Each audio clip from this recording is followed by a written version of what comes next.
Hi, it's Victoria Navin, the founder of Rhyming Multisensory Stories. As we head into the new autumn term, I thought I would share with you the sensory week ahead. So these are my sensory rich ideas for week commencing the 4th of September. Now, before we start, I think it's worth mentioning the fabulous Joanna Grace, who's put together a series of videos on her YouTube channel with advice and tips for new teachers of students with profound disabilities. Head over to Joe's YouTube channel, www.youtube.com/at the sensory projects. Now, my favourite activity for circle time over the opening weeks of the new term is a peer matching photo card activity. Very simple to start with: one card, one connection.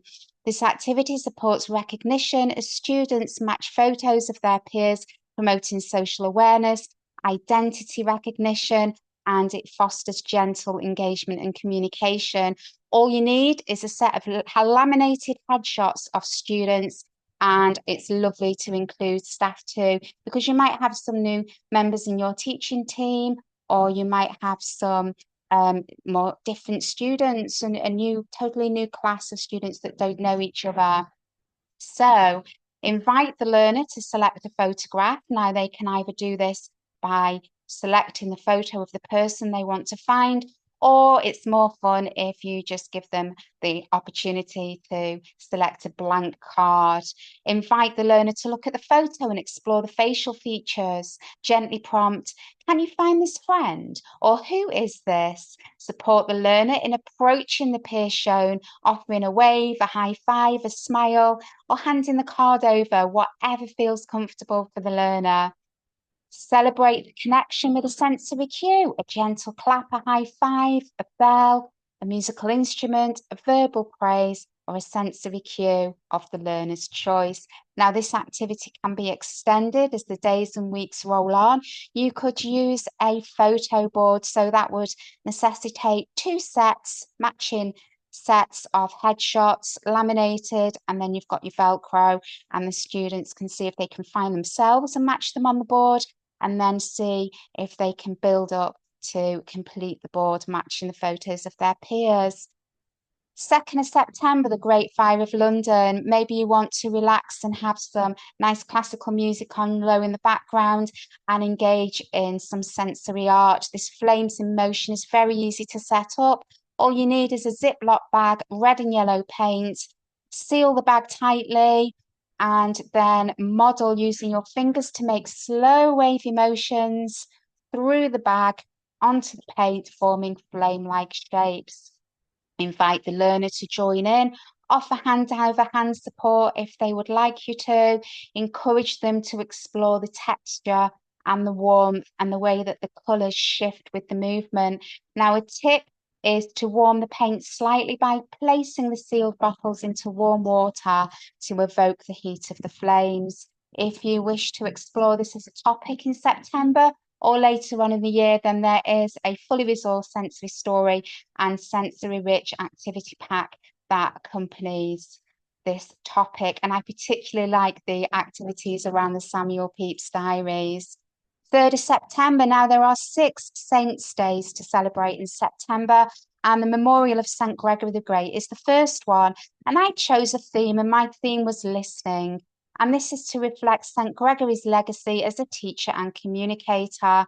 You can use 4 very simple props. You don't have to use them all. You could use 2 props and offer the learner a choice of 2. The first one is listening using sound shells. Use large seashells or smooth cups and invite learners to hold to their ears and listen for wisdom.